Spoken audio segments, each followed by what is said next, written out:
My name is Rachel Hayes, and I'm 31 years old. The night I found out my fiance had a wife I'd never heard about didn't start with a fight, or a dramatic accusation, or a midnight confession. It started with a gift bag. We were sitting across from each other in one of those restaurants that makes you feel underdressed no matter what you wear: white tablecloths, heavy silverware, waiters who appear out of nowhere every time you take a sip of water. The kind of place where you book a table weeks in advance because we're celebrating something. We were. At least I thought we were. Evan, my fiancé, 29, charming, the guy who could make a hostess laugh just by saying hello, pushed a dark blue gift bag across the table toward me. His fingers lingered on the handles a half second too long. "I got you something," he said. His voice sounded like Evan's voice, but off. Less like spontaneity and more like rehearsal. I blinked. "It's not my birthday." "I know." He tried for a smile, but it wobbled. "Just open it." We'd been together a year and a half, engaged for 4 months. The wedding was 6 weeks away. My apartment was covered in post-it notes and checklists. Deposits paid, vendors confirmed, dress fittings scheduled. In my mind, a just because gift should have been jewelry, or maybe something cute and sentimental. Not this. Inside the bag was a large envelope, heavy, legal-size paper. The kind of thing that makes your stomach clench before you even see what's inside, because you know from the weight alone that no one sends good news this way. "Evan," I said slowly, "what is this?" "That's what I wanted to talk to you about."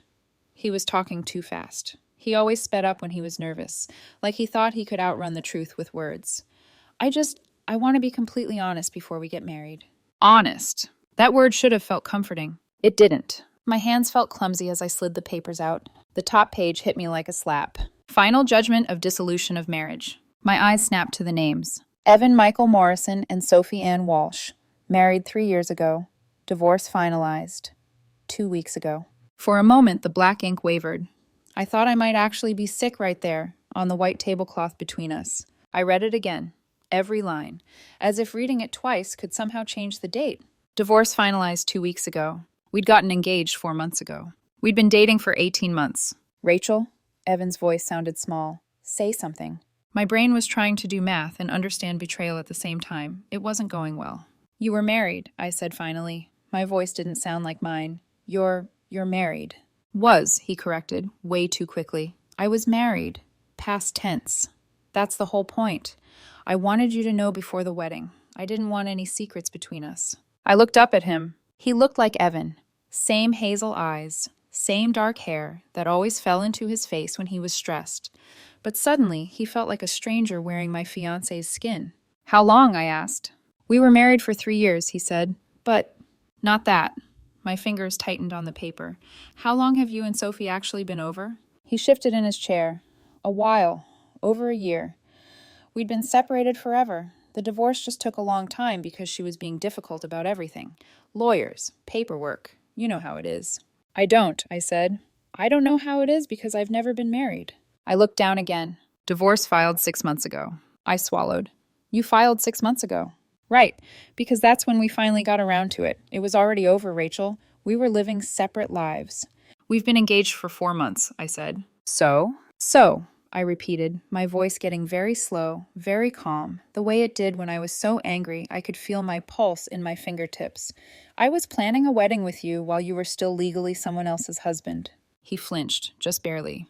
"Technically, but—" "No," I said. "Not technically. Actually, legally. You got down on one knee, asked me to marry you, put a ring on my finger while you were married to someone else." A waiter materialized at my elbow with a too bright smile. "Are we ready to order, or—" "Can you give us a few minutes?" I said without looking at him. Something in my tone must have translated, because the waiter's eyes flicked to Evan, took in his pale face and my grip on the papers, and he backed away like he'd stumbled into a crime scene.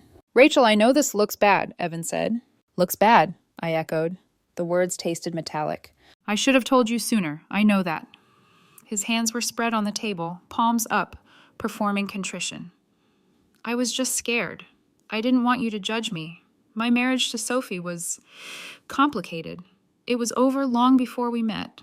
When I met you, that felt like a fresh start. I didn't want my past to ruin it." So you waited until 6 weeks before our wedding, I said. After I paid deposits on the venue, the catering, the photographer, after my parents bought plane tickets, to tell me that the man I'm supposed to marry is actually someone else's husband on paper. We were separated, he repeated, like that one word was a magic spell that made everything okay. Why didn't you tell me when we started dating? I asked. Or when we moved in together? Or when you proposed? Pick literally any moment that wasn't right now, and it would have been better than this. His throat worked. I thought it didn't matter anymore. It felt like ancient history. Ancient history? I held up the decree. This was signed 2 weeks ago. He winced. Silence stretched between us. Somewhere behind me, a fork clinked against a plate. Someone laughed too loudly. The normal sounds of other people's dinners felt surreal, like bad background music in a movie about my own stupidity. How many times? I asked. Evan blinked. What? How many times have you been married? I asked quietly. How many wives, Evan? He stared at the tablecloth like the answer might magically appear in the folds. Evan, I said, and there was a warning in it. His voice dropped to a whisper. Twice. I felt something in my chest crack, a thin, fragile line down the middle of the life I thought we were building. Twice, I repeated. So I would be... He swallowed. You'd be number 3. For a moment, all I could hear was my own heartbeat. Number 3. A third attempt. A third chapter in a story I'd never been told I was part of. I stood up. Rachel, wait, he said, half rising from his chair. Please, we can talk about this. I wanted to be honest. You had 18 months to be honest, I said. You had 4 months of engagement to be honest. You picked now because you ran out of time. That's not fair. What's not fair, I said, is asking me to promise you forever when you couldn't manage to say, by the way, I already did this twice. I pulled my wallet out, tossed enough cash on the table to cover my wine and the appetizer we'd barely touched, and grabbed my bag. Rachel, please, he said again. Don't do this here. My mom already told everyone about the wedding. People have flights. We have deposits. There it is, I said softly. There's the real problem. He looked confused. You're not worried about me, I said. You're worried about being embarrassed. That's not... I need space, I cut in. Do not come to my apartment. Do not follow me.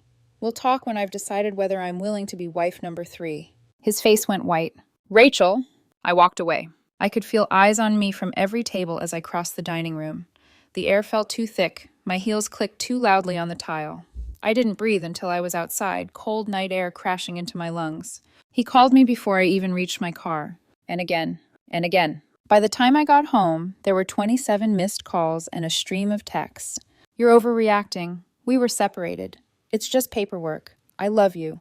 Please don't throw us away over a misunderstanding. I left my phone face down on the counter. I sat on my couch in the dark with the divorce decree in my lap, reading and rereading the dates, like maybe if I stared hard enough, they'd rearrange themselves into something less horrifying. Married 3 years. Divorce filed 6 months ago. Finalized 2 weeks ago. I traced the timeline with my fingertip. We met 18 months ago. We were together the entire time he was legally married. He'd had 2 weeks, 2 full weeks to say, hey, before we walk down the aisle, you should know I'm officially divorced now.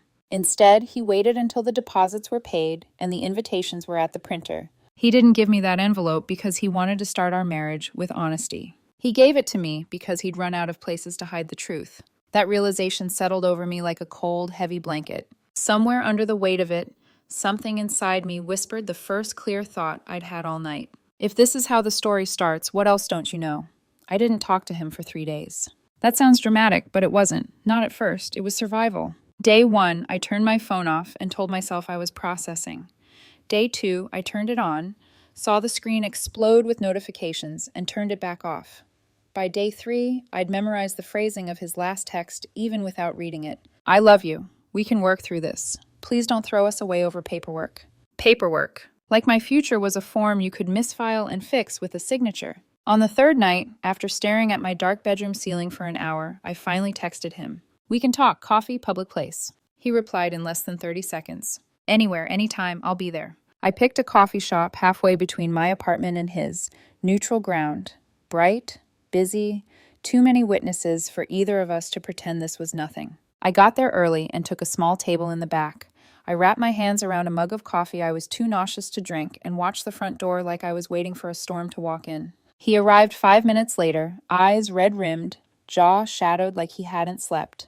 For a flicker of a second, I felt a pang of something that used to be love. Then I remembered the words, "You'd be number 3. "Hey," he said softly, sliding into the chair across from me. "Hi." He reached for my hand out of habit. I moved it to my lap. He noticed. Of course he did. Something shuddered behind his eyes. "Rachel, I'm so sorry," he started immediately. "I should have told you about Sophie sooner. I was just terrified you'd leave. My first marriage was a disaster. We were so young. I didn't want you to look at me like I was damaged goods." "Evan," I said, "stop." He stopped. His mouth stayed slightly open, like the rest of the speech was backed up in his throat. "First," I said, "I need you to be really clear about something. You weren't just married before. You were married during our relationship. That's a difference." "We were separated," he said quickly. "I don't care what you were emotionally. Legally, you had a wife. You got engaged to me while you had a wife. You understand that, right?" His fingers curled around his coffee cup. "Yeah, I know how it looks." "How it looks?" I almost laughed. "Evan, this isn't a bad outfit. This is you having 2 wives on paper in the same decade." He flinched. Silence fell between us. The espresso machine hissed behind the counter. Someone laughed too loudly at the other end of the shop. Normal sounds in a room where my life felt anything but. I took a slow breath. "Let's start with the basic facts. You said I'd be number 3. He nodded once, eyes dropping. "Tell me about number 1, I said. "Her name, how long, how it ended, all of it." He shifted. His knee bounced under the table. "We were really young. It barely counts." "Her name, Evan?" He sighed. "Hannah. Her name was Hannah." "And your last name then was—" "Still Morrison," he frowned. "Why does that matter?" "Because apparently I don't know you as well as I thought," I said. "Hannah what?" A muscle in his jaw ticked. "Hannah Ruiz." I filed it away, neat and sharp. "How long were you married?" 8 months, he said. Vegas wedding. We were stupid. It was impulsive. One of those, we're in love, let's do something crazy things. It fell apart almost immediately. We got it annulled. It was like it never happened. "But it did," I said, "because you just told me about it now." He made a frustrated sound. "It was years ago. I was 22. I didn't think it mattered." "It mattered enough that it's legally documented," I said. "I want to see the annulment papers." He stared at me. "What?" "The annulment papers," I repeated, "and the full divorce decree from Sophie. Not just the judgment page. All of it. Assets, debts, whatever you agreed to. I want to see who I'm marrying." "You've already seen the divorce," he protested. "You're overreacting." "That was the cover sheet," I said. "I want the whole file." "Why?" His voice rose half an octave. "So you can comb through every detail of my failures? So you can punish me for things that happened before I even knew you?" "Evan," I said very calmly, "your divorce to Sophie did not happen before you knew me. It was finalized 2 weeks ago. 2 weeks ago, during our engagement. You getting engaged while still married isn't ancient history. It is the history of our relationship." His eyes were shiny. "I just wanted to move on." "You should have moved on before you proposed," I said. He let out a shaky breath, then tried a different tactic. His voice softened. "Rach, I love you. You're my future. None of that stuff with Hannah or Sophie matters. Those were mistakes. You're the one I got right." My chest ached because a part of me wanted so badly to believe that. The other part remembered the timeline on the paper. "If I'm the one you got right," I said, "then let me see everything. Prove to me there isn't some financial or legal landmine waiting to go off 6 months into our marriage." He blinked. "Financial? You think I don't know how this goes?" I asked quietly. "Do you have any idea how many emails I've had to send for this wedding? Contracts, deposits, cancellation policies? Paper tells the truth people won't say out loud. I want to see your paper." He swallowed. This is really cold, Rachel." "Cold as walking into a restaurant with a divorce decree in a gift bag," I said. "This is self-defense." He scrubbed a hand over his face. For a second, he looked less like the charming guy who could talk himself out of any parking ticket and more like a man cornered for the first time in his life. "I don't know where the Hannah stuff is," he muttered. "Find it," I said. "Call whoever you need to call. Contact the court. Ask your parents. I don't care. Get it." "Why are you doing this?" he burst out. "Why are you willing to throw away everything we have over a couple of pieces of paper?" "Because those pieces of paper are the only honest thing I've seen since Tuesday," I said. He stared at me, hurt and angry and incredulous all at once. It would have gutted me a month ago. It barely dented me now. "You can get me those documents, Pilages," I said quietly, "or this engagement is over. That's where we are." "You're being cruel," he whispered. I felt something inside me harden. You have no idea what cruelty looks like yet. His eyes flashed. Fine, I'll get them. But when you calm down and realize you're blowing this out of proportion, I want you to remember this moment. I want you to remember how willing you were to destroy us over my past. He grabbed his coffee, stood abruptly, and walked out, leaving me alone with the smell of burnt espresso and the taste of bitterness on my tongue. I sat there for 10 more minutes, staring at the door, trying to decide if I should cry or laugh or scream. In the end, I did none of those things. I went home and waited. The call came the next day instead, from an unfamiliar number. Hello? Rachel, this is Judith, Evan's mother. Of course. Hi, Judith, I said, already bracing my spine. We need to talk about what you're doing to my son, she snapped. No preamble, no hello, how are you? Straight to the script. I almost smiled. At least she didn't pretend. Is he okay? I asked flatly. He's devastated, she said. He hasn't eaten. He's barely sleeping. You're torturing him over something that happened long before you came into the picture. I stared at the ceiling. Judith, his divorce was finalized 2 weeks ago. The marriage was over long before that, she said sharply. The rest was just paperwork. Paperwork that should have been finished before he proposed, I said. That's not a minor detail. You are really going to humiliate him like this? She demanded. Call off a wedding 6 weeks before the date because you can't forgive a mistake? Ah, there it was. Not my son is heartbroken. Not he made a serious error in judgment. You're worried I'll humiliate him, I said quietly. And our family, she added. We've put $12,000 into this wedding already. The band, the flowers, his suit, the deposits. We're not getting that back if you cancel. I closed my eyes for a second. 12,000. A number that had nothing to do with love and everything to do with leverage. Maybe, I said slowly, you should have raised a son who tells the truth before you write checks. She gasped so loudly I had to pull the phone away from my ear. How dare you speak to me like that? Evan made mistakes. People make mistakes. You don't throw away a marriage over them.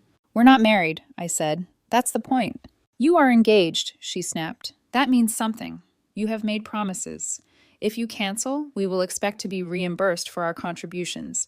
My husband and I are prepared to sue if necessary. Then call your lawyer, I said. Explain to them that your son got engaged while married to another woman. Ask them how strong your case would be. She sputtered. You are being vindictive and cruel.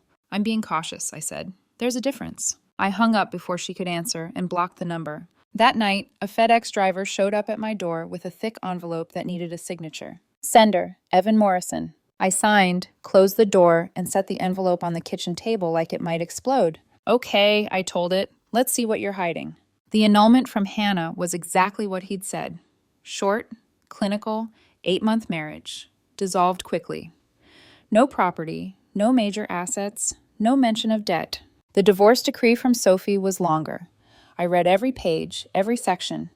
Childless, irreconcilable differences, standard-sounding language that could be pasted into 1,000 other people's heartbreak. Then I hit the property section. They'd owned a house together, bought it 2 years into their marriage, sold it 3 months ago. My gaze tracked down the columns, landed on the line I didn't want to see. Net proceeds to husband, $42,000. I stared at the number so long it blurred. 3 months ago. 3 months ago, he'd put a down payment on a new car and joked that he was finally doing grown-up things. 3 months ago, he'd told me he was broke but fine. 3 months ago, $42,000 had dropped into his lap. My fingers were already dialing before I realized I'd picked up the phone. He answered on the second ring. Rachel? You sold a house, I said without preamble. You got $42,000 3 months ago. Pause. Oh, he said, you saw that. Yes, I said, I can read. He exhaled. I had debts to pay off. What kind of debts? Credit cards from the marriage, he said, a little too fast. It built up over time. I had to pay them off. How much? He was quiet long enough for me to hear my own pulse. About 35, he said finally. Maybe a little more. It got out of control. She liked to spend. I was trying to keep up. I didn't want to tell you because it was embarrassing.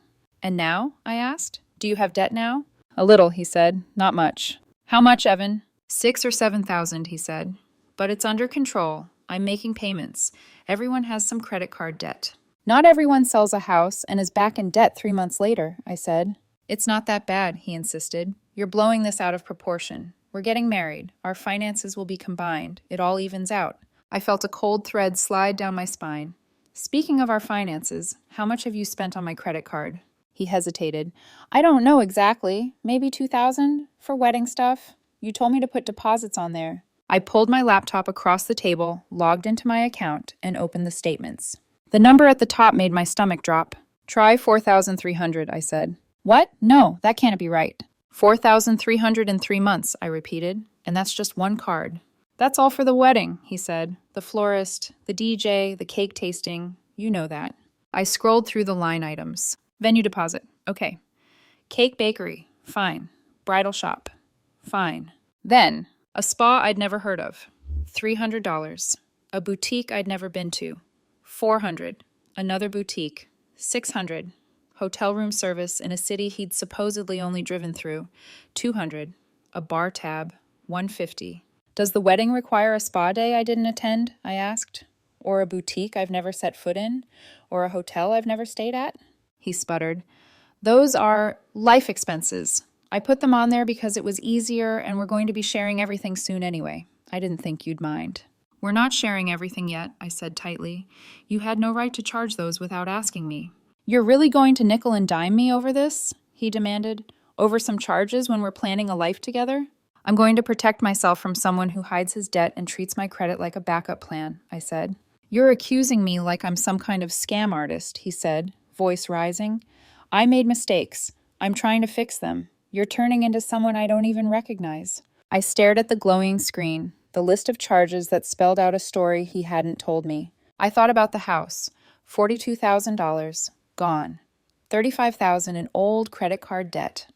$6,000 or $7,000 now. My card climbing past 4. How many houses would it take to feed this thing he refused to name? I don't think, I said slowly, that I know you well enough to marry you. He went quiet. The line hummed between us. You're abandoning me, he said finally, his voice low and shaking, when I need you the most. I'm not abandoning you, I said. I'm stepping off a sinking ship before it pulls me under. Wow, he whispered. Cold, really cold.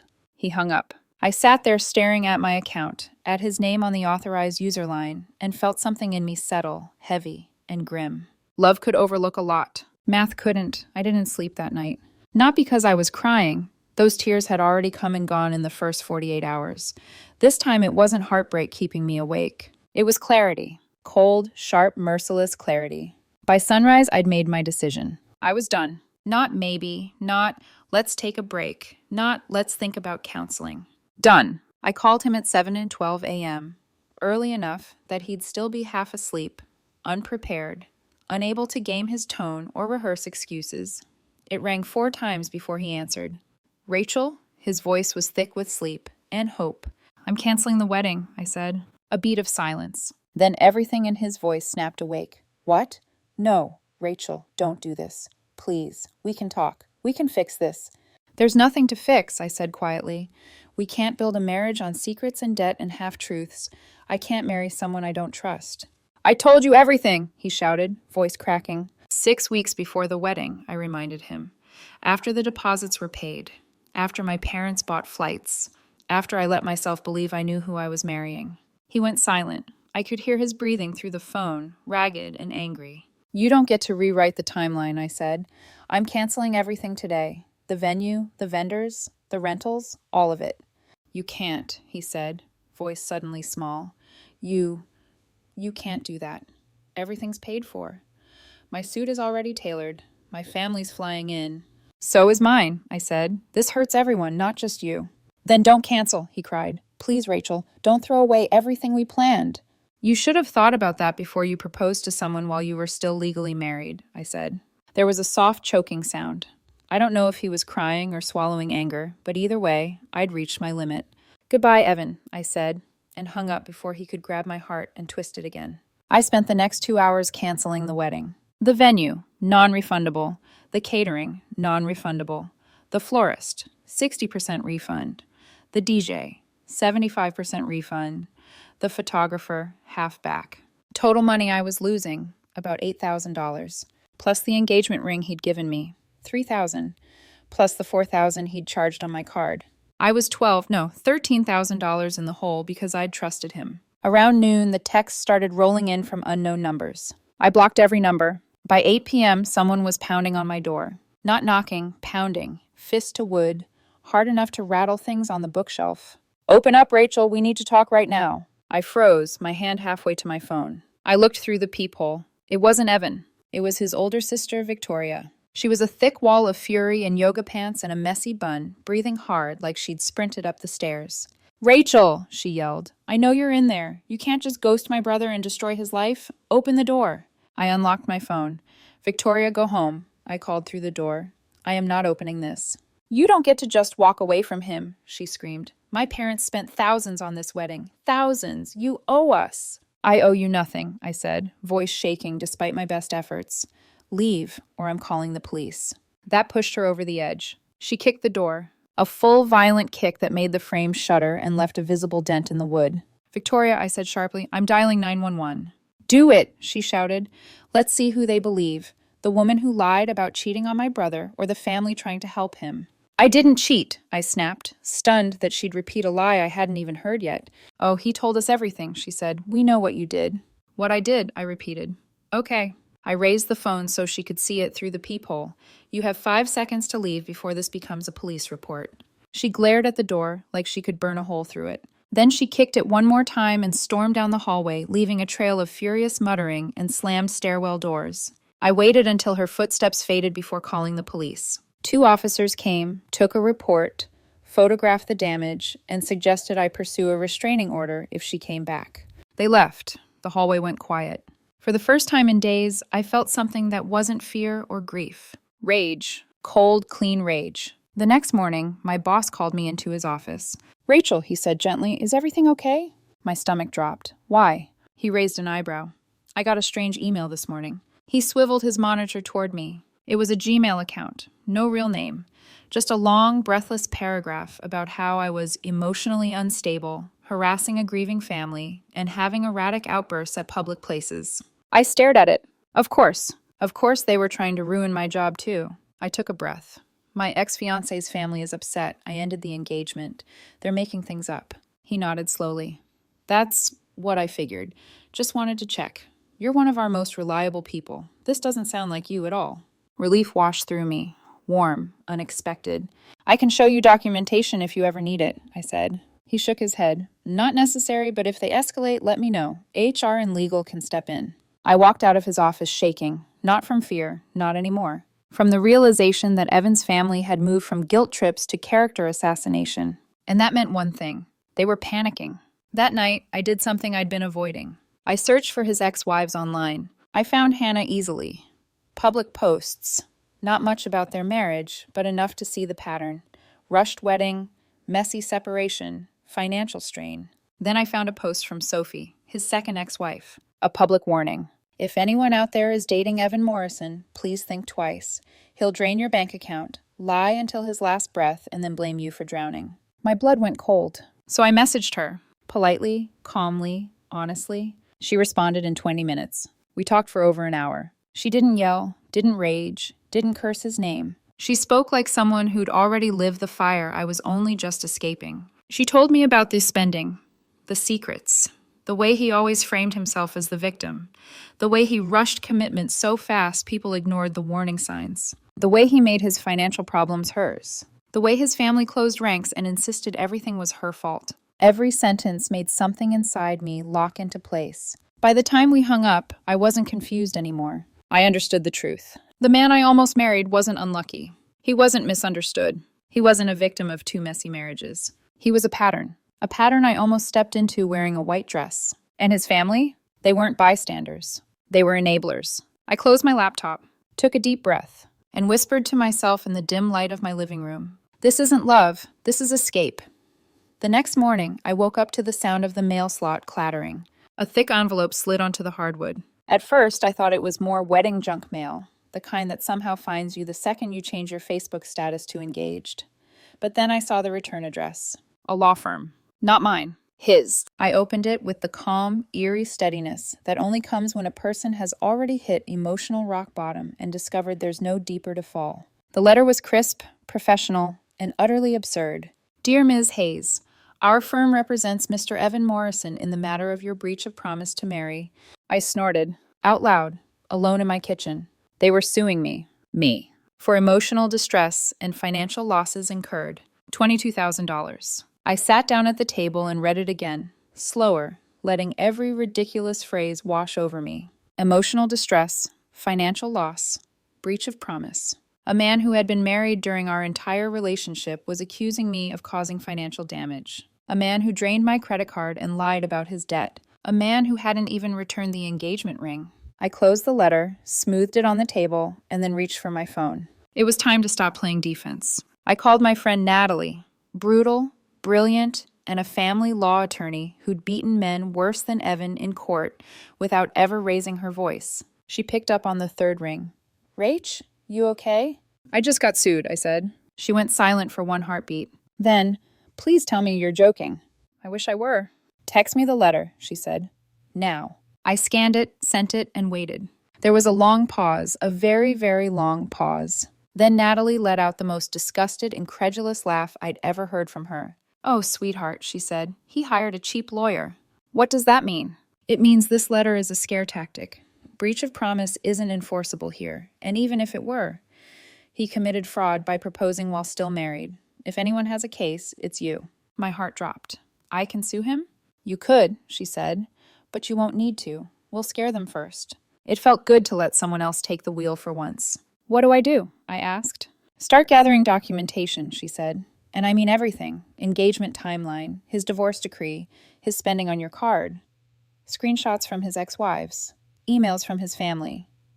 That door damage? Photograph it. Police report? Make copies. Why? I whispered. Because Evan isn't an accident, Rachel. He's a pattern, and patterns leave trails. She drafted a response letter for me that night. When I read it, I almost applauded. It was clean, sharp, deadly. My client owes your client nothing. Your client committed fraud by engaging in a marital contract while still legally married. Further attempts at contact will be considered harassment. Should you choose to pursue litigation, we will countersue. She sent it. Evan's lawyer never contacted me again. But Evan's family? They doubled down, because cornered people panic. And panicked people escalate. The voicemail from Judith came first. Rachel, we need to talk about reimbursement. You canceled a wedding that cost our family $12,000. We will be compensated. I deleted it. Then came the calls to my parents. My mother picked up one. I wish I could have been there. We understand Rachel is upset, Judith said, her voice dripping with wounded propriety, but she cannot simply humiliate our family and walk away. My mother is 5'2", soft-voiced, and gentle-hearted. She is also, in every meaningful way, terrifying. She said, "Your son lied to my daughter for 18 months. Do not ever call this number again," and hung up. Bless that woman. The next 3 days blurred into a cycle of document everything, block every number, record every voicemail, screenshot every threat, photograph the dent in my door, log Victoria's car slowly circling my building like a shark. Natalie reviewed everything, weaving it into a chronological file thick enough to stun an elephant. Keep going, she told me. We're close. Close to what? I asked. To shutting them down. On day 4, I received a text from a name I vaguely remembered. Nicole, one of Evan's friends. We talked maybe twice. At best, she'd been politely neutral. Now she was calling me. My stomach flipped. I answered. Rachel, she said. I'm sorry to bother you, but I think you should know what Evan's been saying. Of course. Of course it was coming. What is he telling people? I asked. Nicole exhaled tightly. That you were controlling his money. That you isolated him from his family. That you cheated on him.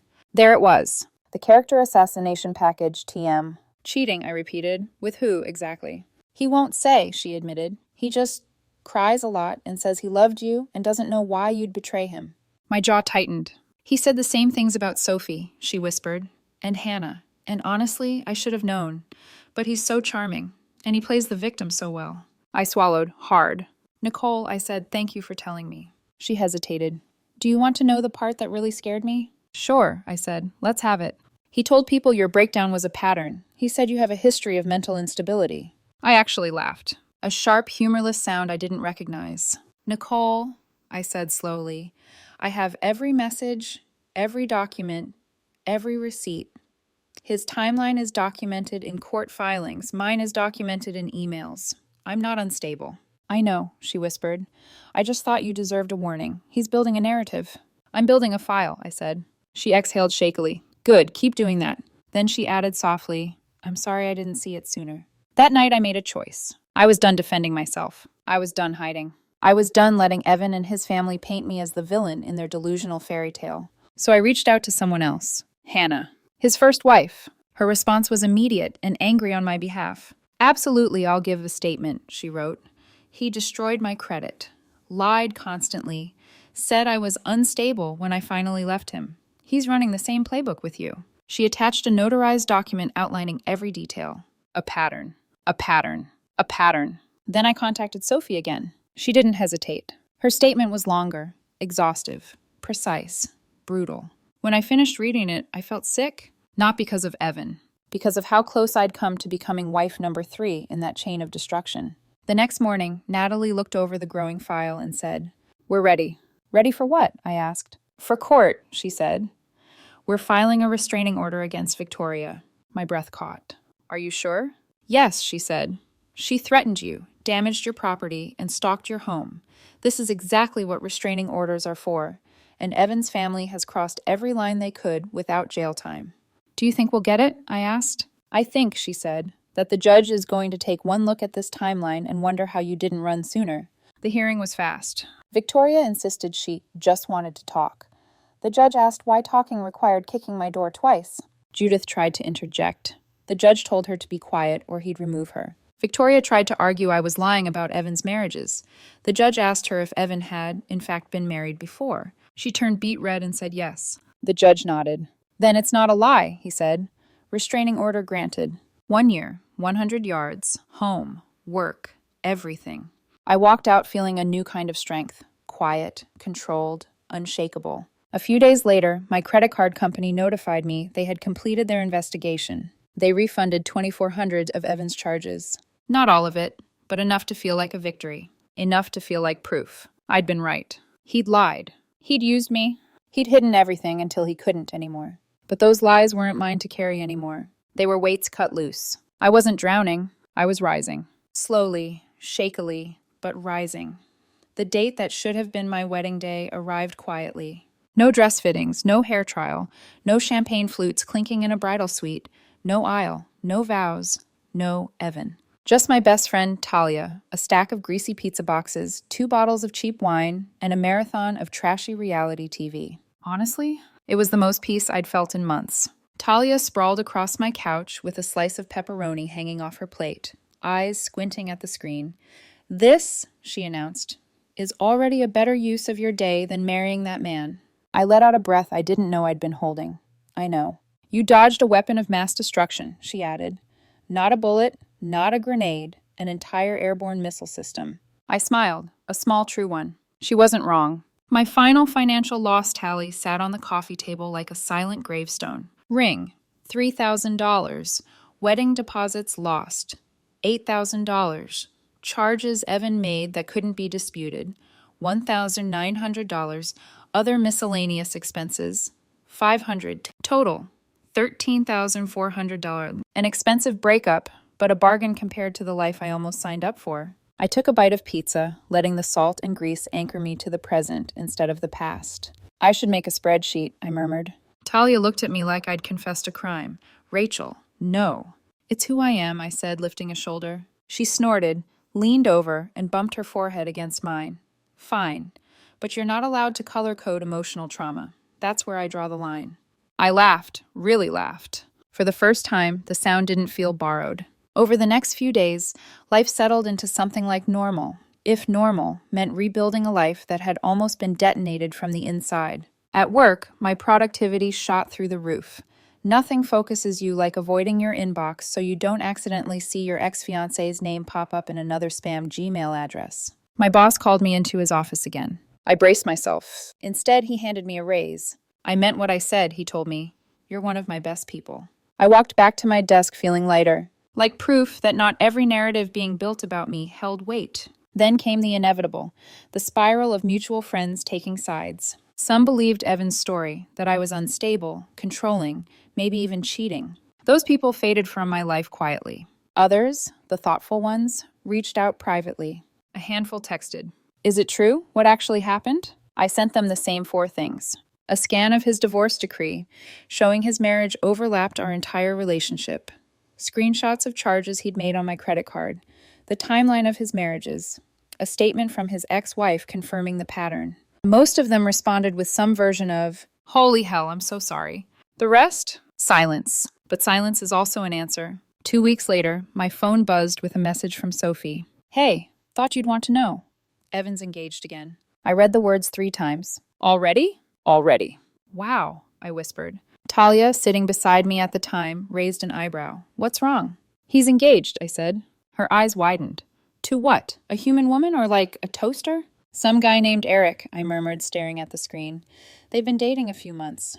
She grabbed the phone from my hand and read the message again. Jesus, he really speedruns relationships like he's trying to beat a record. I exhaled shakily. Should I warn him? The new fiancé? Talia froze like I'd said something dangerous. "Absolutely not." "My lawyer said the same thing," I admitted. "Good," she said, "because you are one text away from giving Evan a reason to flip the script and claim you are harassing him." She paused, then added, "Besides, anyone who gets engaged to a man after a few months without Googling him, that's natural selection." I didn't reply. Part of me wanted to be noble, to be helpful, to save someone else from the pattern. But another part, the part Natalie trained, knew better. That part whispered, "You cannot rescue people who are determined to walk into fire." And that wasn't my role anymore. Weeks passed. Life got quieter. Not peaceful exactly, but steady. Therapy helped. So did long walks, and journaling, and a playlist filled with angry breakup anthems and soft, slow songs about starting over. I rearranged my apartment, bought a new comforter, threw out the coffee mugs Evan always used, moved the couch, changed the lighting. Little things. But together, they made the space feel like mine again. Like a place I lived, not a place I survived. Then, one evening as I was making dinner, my phone buzzed. An unknown number. I hesitated, answered. A text. "I'm sorry for everything. I know I messed up. I hope you're happy. You deserved better than what I gave you." No name. No apology for what mattered. No acknowledgement of what actually happened. Just vague enough to protect him legally. Just emotional enough to bait me into responding. I didn't reply. Instead, I screenshotted it and forwarded it to Natalie. She wrote back, "Good. Don't respond. It's not technically a violation of the no-contact boundaries, but document it anyway."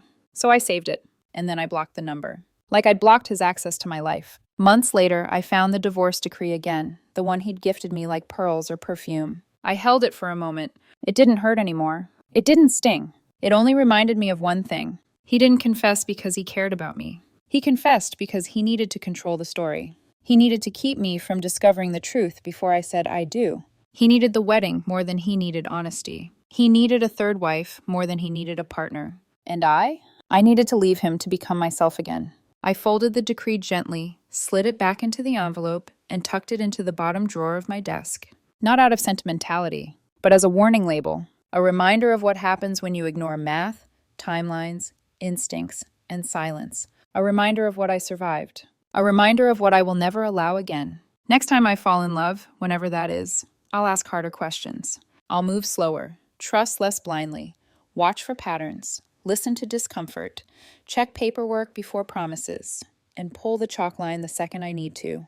Because I wasn't almost wife number 3. I was almost a story someone had already lived twice. A story I refused to repeat. A story I finally walked away from with my bank account bruised, my heart cracked, my trust shaken, but my future fully, defiantly mine.